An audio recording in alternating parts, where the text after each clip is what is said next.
तो हेलो दोस्तों, आज मेरे चैनल में आप लोग का वेलकम है। बिना स्टडी लाइन में आप लोग का स्वागत है। आइए मेरे वीडियो में बने रहिएगा। मैं आज पढ़ाने वाला हूँ मैथ क्लास 9th का। तो आइए मेरे वीडियो में बने रहिएगा। देखिए तो हम आज बात करेंगे लेसन फर्स्ट में। क्लास कितना का पढ़ाने वाला हूँ मैं? Class 9th। Okay, class 9th में हम लोग क्या पढ़ेंगे? यूनिट 1 या यूनिट 1 में लेसन का कितना पढ़ेंगे? लेसन 1 हम लोग पढ़ेंगे। तो लेसन 1 में हम लोग क्या पढ़ेंगे? गणित का इतिहास। ठीक है ना? तो गणित का इतिहास में क्या है? इंग्लिश में क्या उसको बोलेंगे? गणित का इतिहास को बोलेंगे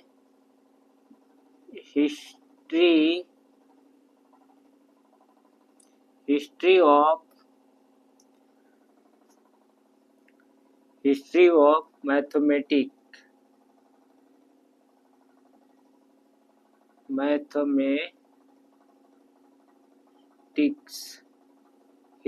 हिस्ट्री ऑफ मैथमेटिक्स। तो हम लोग अब क्या करेंगे? ये हो गया हमारा। तो अब शून्य के बारे में हम लोग जीरो के बारे में हम लोग क्या करेंगे? चर्चा करेंगे। ठीक है ना? हम लोग क्या करेंगे? जीरो के बारे में चर्चा कर लेते। तो शून्य जो शब्द है उसका खोज आविष्कार बहुत वैज्ञानिक ने किया। 2-3 वैज्ञानिक ने किए, जैसे आर्यभट्ट। क्या है? शून्य का जन्मदाता ही है। शून्य का आविष्कार इन्होंने किया था। कितना ईस्वी में किया था? 7वीं ईस्वी में किया था। इन्होंने क्या किया था? शून्य का आविष्कार करके उसकी अवधारणा को क्या किया? समझाया और आगे बढ़ाया। था आज तक हम लोग शून्य का उपयोग कर रहे हैं। ठीक है। और भी कई वैज्ञानिक हैं जिन्होंने शून्य के बारे में क्या किया? उसके बारे में समझाया। ठीक है ना? तो आइए हम लोग आगे देखेंगे। तो आगे हम लोग को क्या पढ़ना है? सही जोड़ी बनाइए। ठीक है ना? सही जोड़ी बनाइए। तो हम लोग इसको सही जोड़ी बनाना है। तो हमारा क्या हो जाएगा? भारती कृष्ण तीर्थ। इसका क्या हो जाएगा? इसका कौन सा ग्रंथ इन्होंने किया है? वैदिक गणित। भारती कृष्ण तीर्थ का कौन सा ग्रंथ है? वैदिक गणित है, रचना की है। वराहमिहिर का कौन सा ग्रंथ है? पंच सिद्धांत इन्हीं का ग्रंथ है ना। और बाह्यगुप्त किसका ग्रंथ है? बाह्यगुप्त जी का कौन सा ग्रंथ है? ये बाह्यस्फुट सिद्धांत। ठीक है ना? और हमारा चौथा नंबर में क्या है? भास्कराचार्य का सिद्धांत क्या है? क्या है इनका ग्रंथ? मतलब सिद्धांत शिरोमणि। तो ये हमारा चौथा हो गया। अब आर्यभट्ट का कौन सा ग्रंथ इन्होंने किया है? आर्यभट्टीय ग्रंथ की इन्होंने रचना किए हैं। तो इतना हमारा हो गया। और आगे देखेंगे हम लोग खाली स्थान भरिए। ठीक है ना? तो खाली स्थान हम लोग को भरना है। तो आइए देखते हैं। आकाश तथा शून्य के लिए खाली स्थान एक शब्द का प्रयोग होता है। आकाश तथा शून्य के लिए कौन सा शब्द का प्रयोग होता है? ख शब्द का प्रयोग होता है। ठीक है ना? ख शब्द का प्रयोग होता है। तल छड़ा शब्द संख्या हेतु होता था। इसमें कितना हो जाएगा? 10⁻53।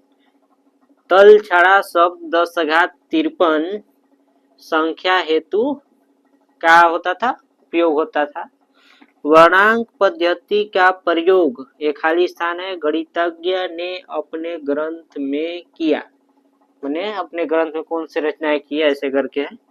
तो इसमें क्या होगा, आर्यभट्ट हो जाएगा, आर्यभट्ट। आर्यभट्ट यहाँ क्या हो जाएगा, आर्यभट्टीय,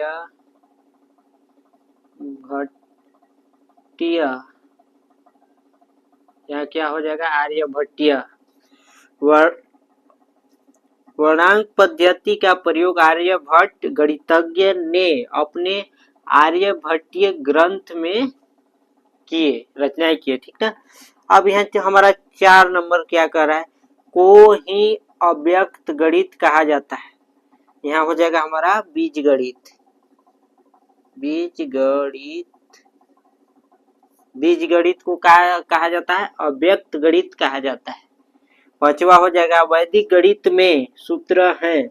वैदिक गणित में कुल कितने सूत्र हैं, ऐसे करके है। वैदिक गणित में 16 सूत्र हैं और 13 क्या हैं, उप सूत्र हैं।